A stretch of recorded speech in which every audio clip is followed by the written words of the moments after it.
ಬನ್ನಿ ಮಕ್ಕಳ, ನಿಮಗೊಂದು ಚಿಕ್ಕ ಕತೆ ಹೇಳ್ತೀನಿ. ಅದೇನೆಂದರೆ, ಸತ್ಯದ ಶಕ್ತಿ ಎಂಥದ್ದು ಅನ್ನೋದು ಈ ಕಥೆಯಿಂದ ತಿಳಿದುಕೊಳ್ಳೋಣ. ಒಂದು ಹಳ್ಳಿಯಲ್ಲಿ ರವಿ ಎಂಬ ಪುಟ್ಟ ಹುಡುಗ ಇದ್ದ. ಒಂದು ದಿನ ಅವನು ಆಟವಾಡುತ್ತಾ ತನ್ನ ಸ್ನೇಹಿತನ ಬಾಲನ್ನು ಮುರಿದ. ಮುರಿದ ಮೇಲೆ ಭಯದಿಂದ ನಾನು ಮಾಡಲಿಲ್ಲ ಎಂದು ಸುಳ್ಳು ಹೇಳಿದ.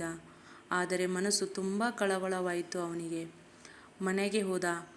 ಅಮ್ಮ ಅಪ್ಪ ಅವ್ರ ಮುಂದೆಲ್ಲ ಸತ್ಯ ಹೇಳ್ದ.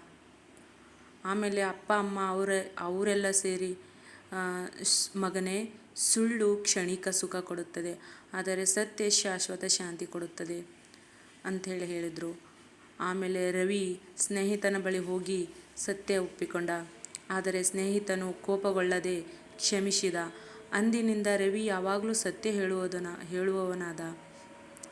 ಅದಕ್ಕೆ ಮಕ್ಕಳೇ, ಸತ್ಯ ಹೇಳುವವನು ಎಲ್ಲರ ಪ್ರೀತಿಗೆ ಪಾತ್ರನಾಗುತ್ತಾನೆ.